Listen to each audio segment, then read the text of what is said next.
White people attempting to rebrand white rage by co-opting the term black fatigue as though it's a phenomenon they actually experienced but only recently found the language to talk about is both dystopianly weird and tragically on brand.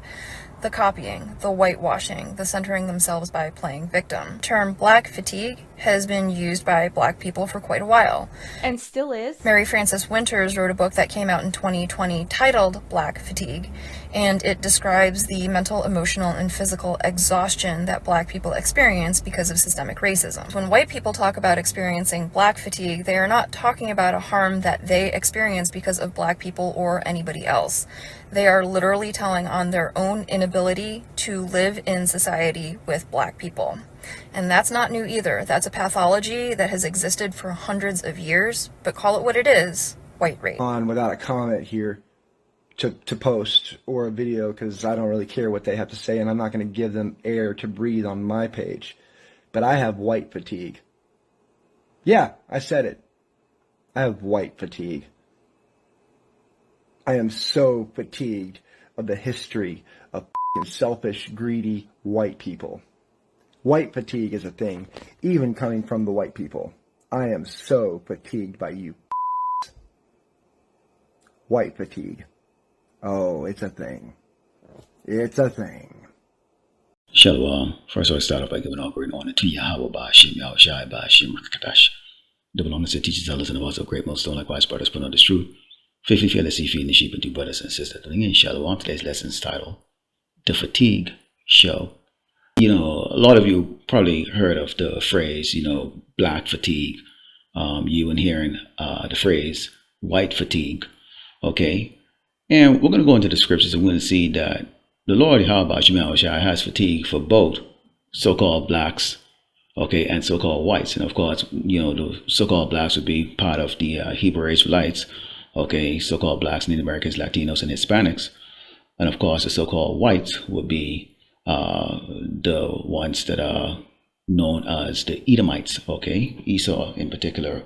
All right, let's go into the first scripture. This is the book of Proverbs 29, and so verse 26, it reads, Many seek the ruler's favor, but every man's judgment cometh from the Lord, Yahweh Ba'ashim Yahweh Shai. An unjust man is an abomination to the just, and he that is upright in the way is an abomination to the wicked. So the righteous, despite the fact that Jace can be annoying and, do bad things, okay, is the Hebrew Israelites, so-called blacks, Native Americans, Latinos, and Hispanics, okay? And the unjust man is Esau, the Edomite, is so-called white people, okay? And we can see here, they're an abomination to us, okay? And I'm going to show you a clip that's going to show you, okay, and particularly the man of the Lord, why so much so, okay? But because we are upright in our way, we're an abomination to them because deep down, okay, they know, okay, that we are the true people of the Lord, Yahweh Ba'ashim Yahweh Shai. In fact, let's go to the book of Daniel 7 and 25. It reads, And he shall speak great words against the Most High, and shall wear out the saints of the Most High, and think to change times and laws, and they shall be given into his hand until a time and times and the dividing of time. This man is wearing out the saints. Okay, brothers, okay, becoming very, okay. Now we do have the patience, of course. We know the Mashiach told us that we have to endure until the end. Okay, so we're going to endure all manner of, setbacks and, just things that just doesn't go the way that we would like to see it, okay, which is a righteous rulership, okay, and that's not going to happen under the rulership, okay, of these Edomites, okay. So we are feeling the fatigue of these Edomites, these so-called white people. In fact, let's go to the book of Daniel, Ezekiel 9, and start verse 3 reads, And the glory of the power of Israel was gone up from the cherub, whereupon he was to the threshold of the house, and he called to the man clothed with linen, which had the writer's ink on by his side.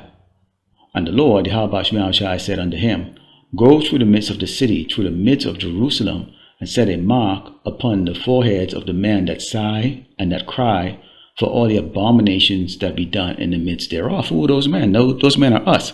We are the only ones, okay, that dare speak against, okay, what this set of people, okay, who we have this fatigue for, okay, these Edomites, what they do and what they display on this earth. For example, let's take a look, okay, at what they're doing over there, okay, in Israel, the Holy Land. Take a look at this. For many of the thousands of people who attended Jerusalem's Pride Parade this year, the point was to create a space of love and acceptance. I love coming here. It's my 6th year coming, and it's just so accepting, and I really like the atmosphere and everything. But it wasn't just about love and acceptance. The theme of this year's march was demanding change, a political rallying cry ahead of October elections, with the parade route ending near the Israeli parliament. Since coming to power, Israel's far-right government has cut funding for LGBT tolerance programs in school. There's also been a spike in anti-gay violence in recent years. And we are attacked every day here in the streets of Jerusalem, and we are going to walk from here to the Knesset in demand for our rights and for our protection, and we hope that we'll gain it. The parade happened under tight security and under the watchful eyes of hundreds of police officers. Violence at the march has turned deadly in the past. In 2015, an ultra-Orthodox man stabbed 6 people taking part in the parade. One of them, a young woman, died. Marchers say the event is not just a celebration of pride, and there's a reason it has remained political. And I believe that that's really important because the political points here in Israel aren't as strong as they used to be, and it's important because we still don't have all our rights here. Israel has made progress when it comes to LGBT protection, such as the recognition of foreign same-sex marriages and allowing gay people to serve in the military. But polls show that almost half of the Israeli public view homosexuality as morally unacceptable. And you can see, okay, that place, okay, Israel is supposed to be the Holy Land, okay, and these are supposed to be holy people, but yet still something like this, sodomy, okay, which basically desecrate the land, okay, is uplifted there. So much so they had a lot of security. Why? Because they know people are waking up to the fact that there's something wrong with that. There's something wrong with 2 men being together, 2 women being together, intimate, okay? And the world is starting to look at America's laws and rules, okay? Keep in mind, remember I read it in Daniel 7, okay, in 25, where he's going to change the laws, okay? Now man and man can marry, woman and woman can marry.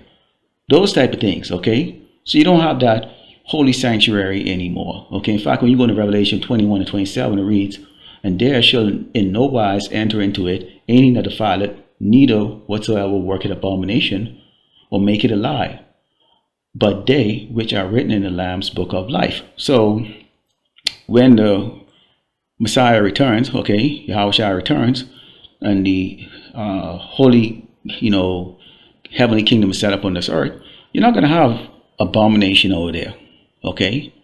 So for now, in the state of Israel, which is not the kingdom of Israel, you will have this abomination going, and it is protected. In fact, again, we can see how the Lord, Yahweh Shemashai, he's have significant fatigue for these Edomites, okay? When we go into the book of Job 30 and verse 5, and you can see where everybody just have this fatigue. So this fatigue has been going on for a while, again, for these so-called white people. The white fatigue has been going on for hundreds, if not thousands of years, actually. It says, they were driven forth from among men.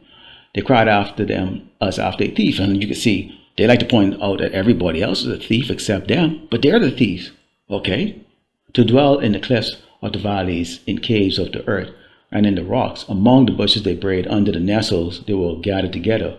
They were children of fools, yet children of base men. They were viler than the earth. So basically the same behavior that you see Jason putting out there on the street, and the same thing the Edomites are doing the same thing too. But again, they characterize their nonsense and their vile behavior, okay, as just being normal. It's just a child, it could be, a 20-year-old Edomite doing it, and they're considered a child still. But they have no problem throwing away the key and sentencing a 8 or 9 or 10-year-old Jake, okay, to life in prison, okay? So they justify all of their wickedness, okay? When you go into the book of Romans, 9 and Psalm 12 it reads, it was said unto her, the elder shall serve the younger. As it is written, Jacob, the 12th tribe of Israel, have I loved, but Esau, the Edomites, the so-called white people, have I hated. So you can see here the Most High, Yahweh, he hates Esau. Yahweh Shai hates Esau. In fact, the earth hates Esau. Everything hates Esau. Everything despises him. Okay, everything has this fatigue, this white fatigue is real. Okay? You saw in that opening clip right there where it talks about, you know, white fatigue. Even white people are fatigued. Okay? This is real. Okay? Let's go to Jeremiah 4 and start verse 21, because they'll say, well, you know, how come this isn't about some black people too? You know, they do foolishness too. We did. The Lord was fatigued with us. Why the hell do you think we still here in Great Babylon, America, suffering? Why is it that the vilest man, the caveman, is ruling over gods, kings, royalties? It's because we, okay, eventually, okay, Yahweh Bashem Yahushai got fatigued with us. Okay, it says, how long shall I see the standard and hear the song of the trumpet? For my people is foolish. They have not known me. They are sword of children, and they have not understanding. They are wise to do evil, but to do good, they have no knowledge. You see? All right. So just of late, since, you know, it's open to us, okay, as prophets, okay, we have the knowledge. Okay, so we're not following the traits of the rest of our tribes.